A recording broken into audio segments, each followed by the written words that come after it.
قد كفاني علم ربي من سؤالي واختياري فدعائي وابتهالي شاهد لي بافتقار. Saat ini adanya wabah penyakit apa? Corona. Gak usah takut corona, takut hanya kepada Allah. Corona gak bisa mematikan, yang mematikan adalah Allah. Mati bukan karena sakit, mati karena datang ajal dikehendaki oleh Allah. Ada orang sakit parah bertahun-tahun, masih hidup, yang ngerawat malah mati duluan. Seorang kakek, seorang nenek sudah tua, masih hidup, cucunya baru lahir langsung mati. Karena kematian itu bukan karena sakit, tapi karena ajalnya tiba, sudah dikehendaki oleh Allah. Gak usah takut kepada corona. Dan kepada apapun gak boleh takut. Makhluk gak bisa apa-apa, tidak bisa mendatangkan manfaat dan tidak bisa mendatangkan madarat, mendatangkan bahaya kecuali dengan izin Allah. Nabi Muhammad SAW bersabda, la adwa, tidak ada penyakit menular. Tidak ada penyakit menular, tidak ada. Kalau orang sakit itu bukan karena tertular, karena dikehendaki oleh Allah. A, B, C, D. Kalau si D kena sakit karena tertular dari si C, kalau si C tertular dari si B, kalau si B tertular dari si A. Si A dari mana? Dari mana si A? Dari Allah. Sama, semua juga dari Allah, dikehendaki oleh Allah. Tidak ada satupun penyakit yang menular. Maksudnya tidak ada yang menular dengan sendirinya, tapi semua atas izin Allah Subhanahu wa ta'ala, atas kehendak Allah. Tapi jangan remehkan penyakit. Ini akidah, tempatnya di hati. Ini hakikat. Adapun syariat, ada hadis lain. Nabi Muhammad SAW bersabda, firra minal majdumi firaraka minal asadi. Larilah kamu dari orang yang terkena penyakit kusta, penyakit lepra. Firaraka minal asadi, sebagaimana larinya kamu dari singa. Ada singa, kita nggak boleh mendekat. Ada hutan belantara, di situ banyak hewan buas. Ada singa, ada harimau, siapapun yang masuk pasti diterkam, pasti mati. Maka kita haram masuk ke dalam hutan tadi, nggak boleh. Kalau ada orang masuk, kalau dia mati, sejatinya yang mematikan siapa? Allah, bukan singa. Singa hanya sebab saja. Kita nggak boleh yakin, yang mematikan adalah singa, nggak boleh. Yakin yang mematikan adalah Allah. Tapi ini sebab syariat, hindari perkara yang berbahaya. Contoh, ada segelas racun. Racun nggak bisa mematikan. Ini akidah, keyakinan. Racun nggak bisa mematikan, yang mematikan adalah Allah. Tapi kita haram minum racun. Itu bunuh diri namanya. Wala taqtulu anfusakum. Dan jangan kalian membunuh diri sendiri, nggak boleh. Penyakit gak ada yang menular, keyakinan, ini akidah. Syariatnya hindari, menjauh dari penyakit yang dohirnya, yang biasanya menular. Itu pun menularnya karena Allah, kehendak Allah. Hindari, dipadukan. Maka kita harus kedua perkara diamalkan, hakikat dan syariat. Siapa yang menyangkan? Kalau kita lapar, siapa yang mengenyangkan? Allah. Kalau ada orang meyakini nasi mengenyangkan, bukan Allah yang mengenyangkan, dia kafir, dia syirik. Kalau dia yakin air yang menghilangkan haus, bukan Allah, maka dia syirik. Yakin hanya kepada Allah. Allah yang mengenyangkan, Allah yang menghilangkan lapar, Allah yang menghilangkan haus. Tapi asbabnya, kalau lapar, kalau haus, ya enggak diem aja, ada ikhtiar dong. Ambil makanan, ambil minuman, ikhtiar, tapi hati yakin kepada Allah. Nah, Maka adanya wabah corona pun demikian. Dulu pada zaman Sayyidina Umar ada wabah taun terjadi di Syam. Saat itu gubernur Syam Abu Ubaidah bin Al-Jarrah, seorang sahabat Nabi. Sayyidina Umar hendak berkunjung ke Syam. Pas di perbatasan Syam ada kabar bahwasanya Syam sedang terkena wabah taun, wabah penyakit yang ganas saat itu. Pagi kena, sore meninggal. Ganas, sore kena, pagi meninggal, gak lama-lama. GPL gak pakai lama, ganas sekali. Gimana, masuk atau enggak? Akhirnya di antara sahabat Sayyidina Umar musyawarah, bagusnya gimana? Ada yang usul masuk saja, makhluk Allah yang menentukan kematian. Ada yang bilang jangan masuk, ini wabah. Termasuk Abu Ubaidah bin Jarrah usul agar Sayyidina Umar masuk ke Syam, kan senang dikunjungi Amirul Mukminin. Akhirnya Sayyidina Umar memutuskan nggak usah masuk ke Syam, kita pulang ke Madinah. Abu Ubaidah protes, wahai Amirul Mukminin, apakah engkau lari dari takdir Allah? Maka Sayyidina Umar menjawab, seandainya kita punya gembalaan kambing, ada dua padang rumput, yang satu subur, yang satu kering. Kalau kita menggembala kepada rumput yang subur, itu juga takdir Allah.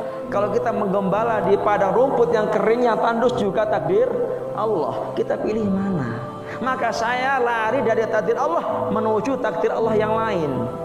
Jadi kalaupun saya kembali ke Madinah, ini pun takdir Allah juga. Akhirnya ada seorang sahabat menyampaikan sebuah hadis Nabi Muhammad SAW, ketika kalian mendengar ada taun di satu negeri, idza sami'tum taun bi ardin fala tadkhulu fiha, ketika kalian mendengar ada wabah taun di satu negeri, jangan masuk ke dalamnya. Wa idza waqa'a bi ardin wa antum fiha fala takhruju minha, dan ketika terjadi wabah taun di satu negeri sedangkan kalian berada di dalamnya, maka jangan keluar. Yang di dalam jangan keluar, yang di luar jangan masuk. Isolasi. Maka negeri barat mengambil dari ini pengamanan. Ini syariat. Sayyidina Umar orang imannya luar biasa, sahabat Nabi. Sampai-sampai kata Rasul, kalau seandainya Umar lewat, setan gak berani melewati jalan yang dilewati Sayyidina Umar. Belum melihat Sayyidina Umar, baru lihat bekas jalannya Sayyidina Umar, setan ketakutan. Tapi tetap juga melakukan syariat, meninggalkan Syam, gak jadi masuk. Ketika Nabi perang Uhud pun pakai baju besi 2 lapis. Ketika perang Uhud 2 lapis. Nabi yakin gak akan ada berbahaya tanpa izin Allah, tapi syariat dilakukan. Pakai baju besi, ada ikhtiar. Akhirnya Amr bin As menggantikan di Syam. Abu Ubaidah, Mu'adz bin Jabal pun meninggal dunia di Syam kena wabah taun. Meninggal dunia sahabat Nabi. Sampai kurang lebih setengah penduduk Syam semua meninggal dunia kena wabah taun. Amr bin As masuk ke Syam, memimpin Syam, punya inisiatif. Bagaimana? Semua dipisah-pisah, tinggalkan perkumpulan-perkumpulan. Jangan ada perkumpulan-perkumpulan. Orang dipisah-pisah, tinggal di pojok-pojok kampung, di lembah, di hutan, dipisah-pisah. Jangan ngumpul. Gak lama, hitungan hari saja reda wabah taun, maka selamat semuanya. Ibarat kayu bakar yang sudah kayu bakar yang terbakar itu dipisah-pisah sehingga nanti akan padam. Itu bentuk syariatnya. Terus bagaimana sekarang? Nah, kita alhamdulillah di Kuningan masih zona aman, dan semoga selalu aman. Kalau ada daerah tertentu sudah zona darurat, gawat, ya sudah, taati fatwa ulama setempat. Ikuti fatwa ulama setempat, ikuti aturan pemerintah. Kalau fatwanya, kalau dari pemerintah nggak boleh Jumatan, sudah ikuti pemerintah, nggak usah Jumatan. Udur, jangan ke masjidnya, sudah ikuti. Ikuti ahli medis yang terpercaya. Berbahaya atau enggak ini? Kalau kata ahli medis yang terpercaya, yang saleh, kata pemerintah mengumumkan ini nggak boleh kumpul-kumpul, akan berbahaya, sudah ikuti fatwa setempat. Ini bukan berarti lemah iman, bukan takut sama corona, bukan. Ini syariat, wajib taat kepada pemerintah. selagi ada kemaslahatan, tidak bertentangan dengan syariat. Ikuti. Orang puasa, contoh orang sakit kata dokter yang ahli, tim medis ahli, jangan puasa apa? Kalau bapak puasa berbahaya, bisa mati nanti bapak. Masa malah puasa? Allah, bukan mati syahid, mati sangit. Matinya dosa. Nggak boleh puasa, jangan puasa. Meskipun ada dalil puasa adalah sebab kesehatan, ini beda kondisi. Alhamdulillah di Kuningan aman. Dari pemerintah nggak ada larangan. Tetap menghimbau sholat Jumatan dikerjakan, berjamaah dijalankan, pengajian silahkan diadakan. Yang penting jaga kesehatan, jaga kebersihan. Ikuti, alhamdulillah. Ya semoga aman semuanya. Kepada Allah banyak taubat, banyak istighfar, banyak sedekah, itu tolak bala. Kemudian jangan lupa, ini amal dari guru-guru kami, perlu kami sampaikan. Setiap habis sholat subuh dan habis asar, baca tasbih subhanallahil azim wa bihamdihi la haula wala quwata illa billahil aliyyil azim. Baca 3 kali. Subhanallahil azim wa bihamdihi la haula wala quwata illa billahil aliyyil azim. Boleh bareng-bareng ikuti saya. Subhanallahil azim wa bihamdihi la haula wala quwata illa billahil aliyyil azim. Baca setiap habis sholat subuh dan habis sholat asar 3 kali. Ini pun diambil dari hadis Nabi, nggak akan sakit berat, nggak akan sakit parah, stroke dan sebagainya. Itu yang pertama. Yang kedua, ini amal dari guru kami juga, Al-Maghfurullah Ki Haji Mukhlisun bin Mukhlasin. Yang pertama tadi, yang kedua juga, sholat duha dari sekian rakaat, sisihkan 2 rakaat sholat duha, baca Al-Ikhlas 11 kali. Habis sholat Al-Fatihah, Al-Ikhlas 11 kali, tinggal dibagi 2. Rakaat pertama lebih banyak, entah yang pertama 6, kedua 5 silakan, atau 7, 4, 8, 3, 9, 2, atau 10, 1 silakan. Itu 2 rakaat Al-Ikhlas 11 kali. Insya Allah Allah berikan kesehatan, gak akan sakit parah.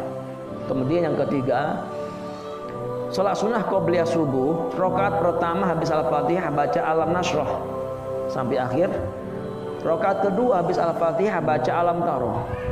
Dalam I'anatul Talibin Hasyiyah Fathul Mu'in disebutkan, man qara fihi ma bi alam wa alam lam yusibhu alam.